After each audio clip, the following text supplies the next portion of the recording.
Elhamdülillahi Rabbil alemin. Vessalatu vesselamu ala seyyidil mursalin. Allahümme allimna ma yenfa'na ve enfa'na bima allamtana ve zidna ilmen nafi'ni qarribuna ileyk. Peygamber sallallahu aleyhi ve sellem özünün hadislerinin birinde aytat: Sabatun yuzilluhumullahu fi zillihi yevme la zilla illa zillu. Jeti türdü adam bolot, jeti türdü adamdı Kıyamat günü gün uşunçalık adamlarga jakın alıp gelingende adamlar terge çömülüp kalgan uçurda jeti türdü adamdardı gün bulut gelip göz kölökösüne alat deydi. Bul jeti türlü adamlar kanday adamlar boldu degen suro tulsa Peygamber sallallahu aleyhi ve sellem aytat: birincisi imamun adil. Bul adilettүү padışa deydi. Ушундай bir padişah oldu. Bir qaysi bir mamleketin, qaysi bir uluttun padişası oldu. Öte adalettүү padişah oldu. Kedeylerge dagı birde mamle kıldı. Baylarga dagı birde mamle kıldı. Aytor oşunday padişah oldu. Anın padişalığın uçurda hiç kimge zulüm kılıngan jok. Bardığının akısın berdi. Al padişahın uşunçalık adalettүүлүгүнөн bardığı razı oldu. Ушундай адилеттүү болгон, элин разы кылган, бардыгын акысын берген, адилеттүүлүк менен башкарган падышаны Пайгамбарыбыз саллаллаху алейхи ва саллям айтат: кыямат күнү Аллах субхану ва тааля өз көлөкөсүнө алат. Мындайча айтканда, элдин бардыгы күндүн ысыгынан кыямат күнү терге чөмүлүп, кыйналып, азап чегип отурган учурда Аллах субхану ва тааля өз көлөкөсүнө адилеттүүлүк менен башкарган падышаны өз көлөкөсүнө алат дейт. Экинчиси шаббун нашаа фи ибадатиллахи таала. Экинчиси бул кичинесинен баштап Аллага таат ибадат кылып чоңойгон бала дейт. Кичинесинен баштап, тарткандан баштап, өлгөнгө чейин Аллах субхану ва тааланын ибадатында болгон жигитти. Эмнеге бул жерде Пайгамбар саллаллаху алейхи ва саллям кичинесинен баштап ибадатта болгон жигит деп атат. Себеби бузукулуктун эң баштала турган жери, эң бир бузукулук боло турган жер бул жаштыкта башталат да. Кичинебиде күч кубат бар, убакыт бар, бардык нерсе бар. Ушул учурда дагы ошол жигит оюн күлкүгө берилбей, бузукулукка берилбей, жамандыкка берилбей, тек кана өмүрүн Куран окуу менен, ибадат кылуу менен, жакшылык иштерде, мечиттерде, даваттарда, илимде, алымдар мejlisтеринде өткөрүп, өмүрүн таат ибадат менен гана өткөргөн жанагы жаш жигитти Аллах субхану ва тааланын таат ибадатында пышып жетилип, эс тарткандан баштап Аллах субхану ва таалага тек кана ибадат кылып чоңойгон жигитти дагы Аллах субхану ва таала кыямат күнү элдер ушунчалык терге чөмүлүп, ушунчалык азап тартып, күндүн ысыгынан күн ушунчалык жакын алынып келет, ошол учурда адамдар терге чөмүлөт. Хадистерде ушундай болуп келет. Адамдарды терге чөмүлөт, тер каптап кетет адамдарды. Ушундай кыйын учурда ошол Аллах кичине эс тарткандан баштап Аллах субхану ва тааланын таат ибадатында чоңойгон баланы Аллах субхану ва таала өзүнүн көлөкөсүнө алат экен. Үчүнчүсү рожулун калбуху муаллакун фил масажид. Үчүнчү түрдөгү бир пендени Аллах субхану ва таала өз көлөкөсүнө алат экен. Бул жүрөгү мечитке байланган кишини. Субханалла, биз мына ошол өзүбүздүн жашообузда көрөбүз, кээ бир адамдар бар, ушу мечитке байланып калган. 5 убак намазды мечитте окуйт.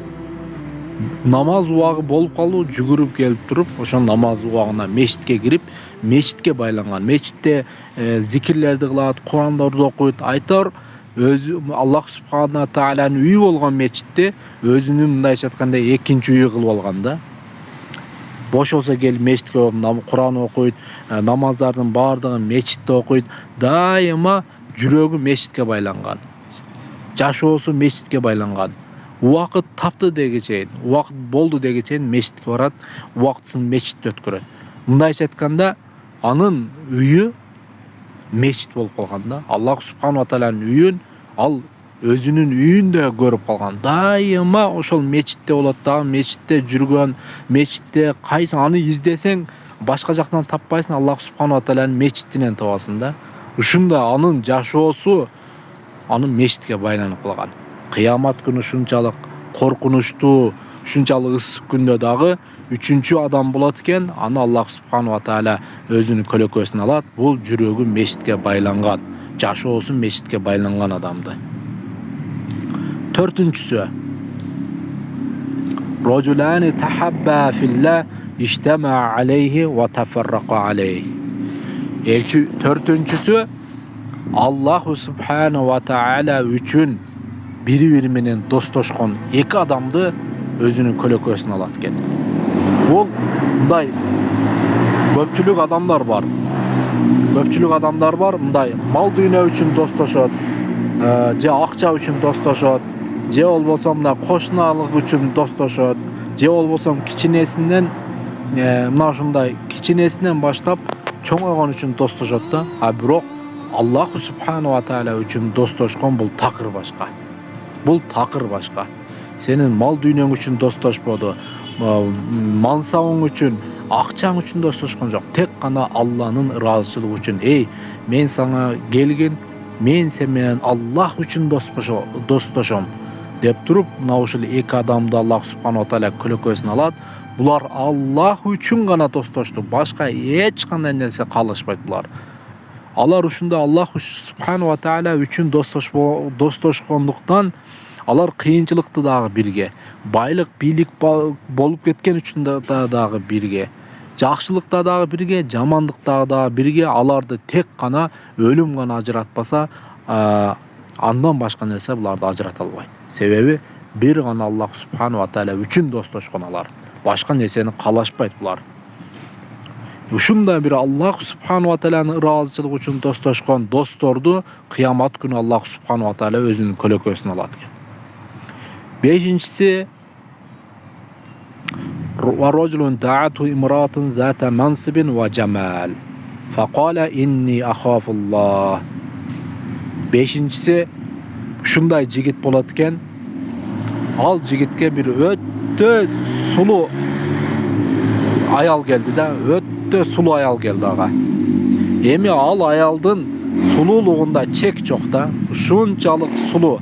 Анан ошого кошумча ал аялдын ушунчалык байлыгы көп аял. Үй жайы бар, байлыгы бар, ушундай бир машинасы бар. Ушунчалык ал аялдан бир кемчилик таппайсың да. Бир кемчилик таппайсың. Мындайча айтканда, ал аялда ушунчалык сулуу, анан ушунчалык мындайча айтканда фигура десе фигурасы жайында бардык нерсеси бар. Бир кемчилиги жок аял. Ушундай аял келди дагы, жүр мен менен бир түн бол, же бир саат мен менен бол деди.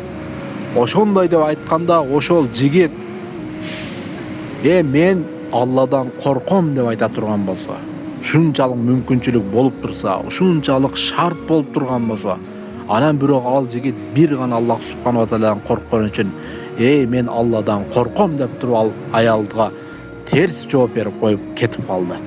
Мына ошондой ушунчалык мүмкүнчүлүк болуп турганда, ушунчалык шарт болуп турганда, ушунчалык дүйнөнүн сулуусунда деп чакырып жаткан учурда ошондон баш тартып Аллах субханаху ва таала үчүн Алладан корком деп туруп кетип калган жигитти дагы Аллах субханаху ва таала кыямат күнү өз көлөкөсүнө алат дейт.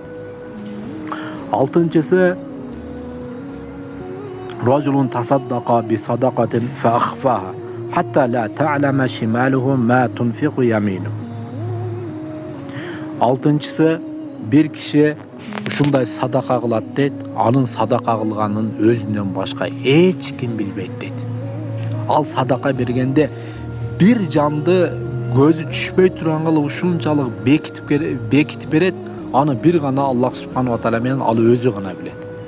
Ушунчалык бекитип бирөө көрүп калбасын мен садакамды, мен Алланын ыраазысы үчүн гана берем деп туруп ушунчалык бекитип берет, эми кандай бергенин мындай түшүнбөй каласың да.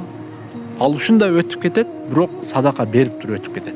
Аны сен байкабай да кыласың, билбей да кыласың. Ушунчалык ыкыласы күчтүү болгондуктан ушунчалык садаканы бекитип бергендиктен ал кишини карасаң бир өмүрүндө бир мындай садака берген кишидей көрүнбөйт да. Карасаң бир садака берген кишиге окшобойт.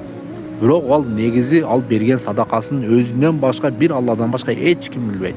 Ушундай бир садаканы бекитип берген инсанды дагы Аллах субханаху ва тааля кыямат күнү элдердин бардыгы терге чөмүлүп күнгө күйүп аткан учурда Аллах субханаху ва тааля өз көлөкөсүнө алат дейт. 6-сы. 7-си эмне болду экен? 7-си Rajulun zakarallahu khaliyan fafadat ayna. 7-si Allah ушундай инсан болот. Аны Аллах субханаху ва тааля өзүнүн көлөкөсүнө алат. Ал инсан Аллах субханаху ва тааляны бекинип, элден жашырынып, эч ким көрбөгөн жерге барып Аллах субханаху ва тааляны зикир кылат. Аллах субханаху ва тааляны эстейт. Көздөрүнөн мөлтүр жаштар куюлуп зикир кылат дейт. Мындай элдин алдында зикир кылбайт да. Элдин алдында мечиттерде кээ бир адамдарды көрөсүң. Чоң таспилерди кармап алып, ушунда көзүн жумуп алып зикирлерди кылат. Эми жанагы баягы көрсөң бир Алланын бир анда олия болуп кетти дейсиң да. Ушунчалык анын зикирине таң каласың. Качан барсаң зикир кылып отурат. Отурат. Бирок кээ бир инсандар бар, алар Аллах субханаху ва тааля менен жалгыз калат. Түнкү саат 3-төрдө, 4-төрдө элдин бардыгы уктап жатканда, элдин бардыгы ширин уйкуда болгондо, элдин бардыгы уйку менен алек болгондо ушундай бир пенделер болот. Алар туруп, ааламдын бардыгы уктаганда алар турат дагы Аллах субханаху ва тааляны ушундай зикир кылат. Зикир кылганда дагы алардын зикир кылган эч ким көрбөйт. Бир гана Аллах субханаху ва тааля көрөт, анан өзү гана көрөт. Башка эч бир жан зат көрбөйт анын зикирин. Ушунчалык ихлас менен эч ким көрбөгөн жерде Аллах субханаху ва тааляга ушундай берилип зикир кылат. Зикир кылганда ушунчалык ихлас күчтүүлүгүнөн анын көздөрүнөн жаштар атып куюлуп, дарыя болуп куюлуп көздөрүнөн жаштар атып зикир кылат Аллах субханаху ва тааляны. Аны эч ким билбейт. Бардыгы уктап жатат. Ал жалгыз эл көрбөгөн жерге барып, эл билбеген жерге барып, элдин кулагы укпаган, көзү көрбөгөн жерлерге барып туруп Аллах субханаху ва тааляны зикир кылат, ыйлап зикир кылат. Ушундай адамды дагы Аллах субханаху ва тааля кыямат күнү элдердин бардыгы терге чөмүлгөндө, элдердин бардыгы күйүп атканда, элдердин бардыгы азап чегип атканда Аллах субханаху ва тааля ушундай адамдарды да алып келип туруп өзүнүн көлөкөсүнө алат дейт. Ушундайча 7 бактылуу адам кыямат күнү ушундай Аллах субханаху ва таалянын көлөкөсүнө алынат экен. Аллах субханаху ва тааля бардыгыбызды мына ушундай ихластуу ибадаттарды кылган, жакшы ибадаттарды кылган, өмүрүбүздү таат ибадаттарды кылган пенделерден кылсын. Алхамдулиллахи роббил аламин.